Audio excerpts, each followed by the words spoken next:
بسم اللہ الرحمن الرحیم۔ دروس البلاغہ کا چوتھا باب ہے فی التعریف و تنکیر، سبق نمبر 6 میں خوش آمدید۔ آج کے سبق کے اندر ہم اسم موصول کے مقام پڑھیں گے۔ عبارت دیکھ لیں۔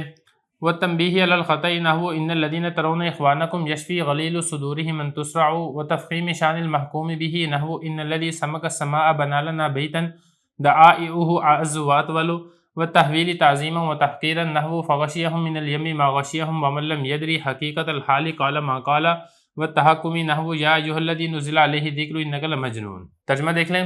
اور اسم موصول کو غلطی پر تنبیہ کرنے کے لیے لایا جاتا ہے، جیسا کہ وہ لوگ جن کو تم بھائی گمان کرتے ہو ان کے دلوں کا کینہ اس بات سے شفا حاصل کرتا ہے کہ تمہیں ہلاک کر دیا جائے۔ اور محکوم بھی کی شان کو بلند کرنے کے لیے اسم موصول کو لایا جاتا ہے، جیسا کہ بے شک وہ ذات جس نے آسمان کو بلند کیا، اس نے ہمارے لیے ایسا گھر بنایا کہ جس کے ستون مضبوط اور لمبے ہیں۔ اور اسم موصول کو ڈرانے کے لیے لایا جاتا ہے اسم موصول کی عظمت شان کی وجہ سے اور اسم موصول کی حقارت کی وجہ سے، جیسا کہ ڈھانپ لیا ان کو سمندر کی اس چیز نے جس چیز نے ان کو ڈھانپا۔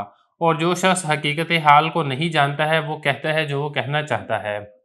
اور مذاق اڑانے کے لیے، جیسا کہ اے وہ شخص جس پر نصیحت اتری ہے، تم تو مجنون شخص ہو۔ عبارت ہو چکی ہے، ترجمہ ہو چکا ہے، اب چلتے ہیں اس کی تشریح کی طرف۔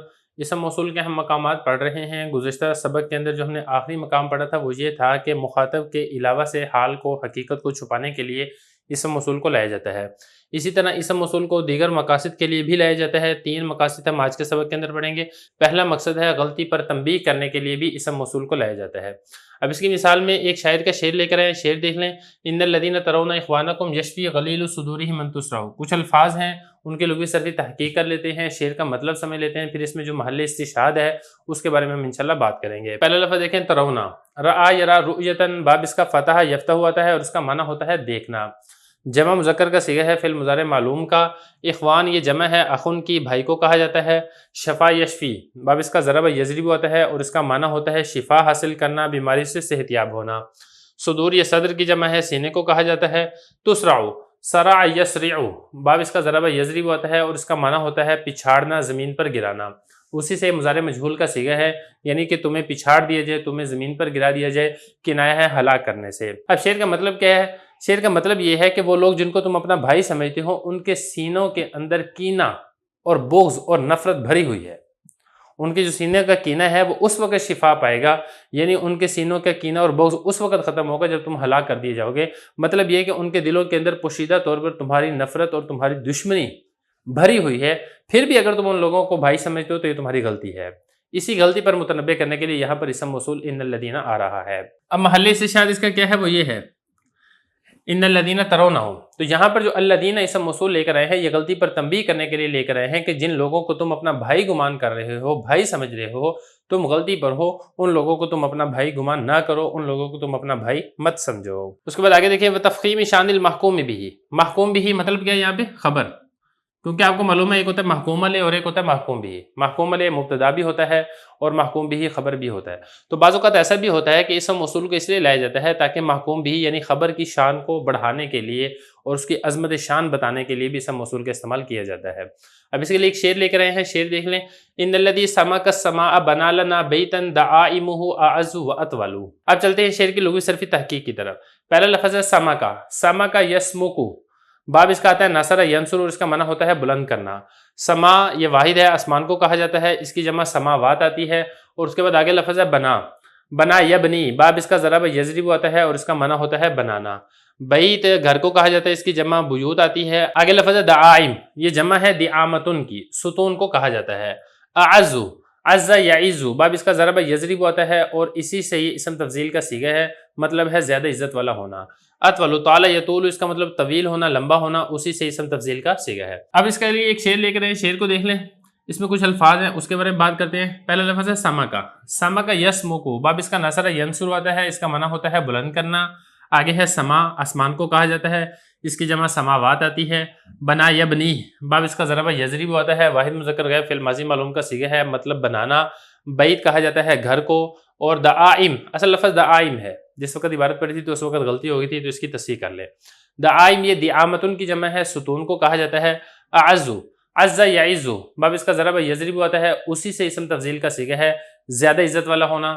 اطول، یہ بھی اسم تفضیل کا صیغہ ہے، مطلب ہے طویل ہونا۔ یہ تو ہو گیا اس کی لغوی صرفی تحقیق۔ اب چلتے ہیں شعر کا مطلب کیا ہے۔ دیکھیے شعر کا مطلب یہ ہے کہ شاعر یہ کہہ رہا ہے کہ بے شک وہ ذات جس نے آسمان کو ہمارے لیے بلند کیا، اس نے ہمارے لیے ایک ایسا گھر بنایا ہے جس کے ستون عظیم الشان اور لمبے ہیں۔ یعنی جس اللہ نے آسمان کو بلند کیا ہے اس کا ہر کام عظیم الشان اور بلند مرتبے کا حامل ہے، اس نے ہمارے گھر کو بھی عظمت شان اور رفیع درجات عطا کیا ہے۔ اور یہ شعر کا مطلب ہو گیا۔ اب چلتے ہیں اس کے محل استشہاد کی طرف۔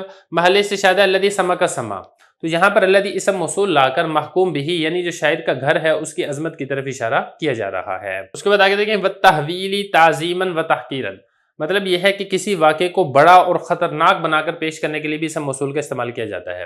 اب یہ جو بڑا اور خطرناک بنا کر پیش کیا جاتا ہے یہ تعظیم کے اعتبار سے بھی ہو سکتا ہے اور تحقیر کے اعتبار سے بھی ہو سکتا ہے۔ تعظیم کے لیے مثال کیا ہے؟ مثال اس کی لکھ رہے ہیں فغشیہم من الیم ما غشیہم۔ اب یہاں پہ دیکھیں میم الف ما، یہ اسم موصول ہے اور اسی اسم موصول کا جو ہے نا بیان وہ یہی ہے، من بیانیہ ہے۔ مطلب ان کو سمندر کے یعنی جو فرعونیوں کا لشکر جو غرق ہوا تھا ان کو پانی کی اتنی کثیر مقدار نے ڈھانپ لیا جس کی مقدار کا اندازہ ہی نہیں لگایا جا سکتا ہے۔ تو یہاں پہ دیکھیں جو مسند الیہ ہے اس کو بڑا اور خطرناک بنا کر پیش کیا جا رہا ہے، اور خوفناک اور ہیبت ناک اور باعظمت جو پیش کیا جا رہا ہے یہ بطور تعظیم کے ہے، یہ تحقیر کے نہیں ہے۔ اسی طرح اسم موصول کے ساتھ جو معرفہ لایا جاتا ہے یہ بطور حقارت کے بھی لایا جاتا ہے۔ اس کی مثال کیا ہے؟ اس کی مثال ہے وَمَن لَمْ يَدْرِ حقیقت الحال قال ما قال۔ اس کے اندر دیکھیں یہ جو میم الف ما ہے یہ اسم موصول ہے، اور یہاں پر جو اسم موصول لایا جا رہا ہے یہ بطور تحقیر کے ہے، یعنی جاہل اور ناواقف نے جو بات کہی ہے یہ بالکل نکمی، بیکار، فضول اور بے وقت بات ہے، اس کی کوئی حیثیت نہیں ہے۔ تو یہاں پر بطور حقارت کے لیے اسم موصول کا استعمال کیا جا رہا ہے۔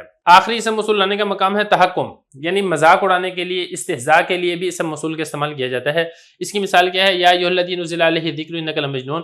مشرکین مکہ یہ نعوذ باللہ نبی کریم صلی اللہ علیہ وسلم کو کہا کرتے تھے اے وہ ذات جس کے اوپر ذکر یعنی نصیحت قرآن مجید نازل کیا گیا ہے، انک لمجنون، تم تو مجنون یعنی پاگل شخص ہو۔ تو نعوذ باللہ یہ والے الفاظ جو مشرکین مکہ کہا کرتے تھے۔ تو یہاں پر دیکھیں یا ایھا الذی، یہ جو الذی اسم موصول ہے، اسم موصول کو جو مشرکین مکہ یہاں پر استعمال کیا کرتے تھے یہ بطور مذاق اڑانے کے لیے، ٹھٹھا کرنے کے لیے اور آپ صلی اللہ علیہ وسلم کی توہین کے لیے اس لفظ کو یہاں پر استعمال کیا کرتے تھے۔ تو اس معنی کے اندر بھی اسم موصول کا استعمال کیا جاتا ہے۔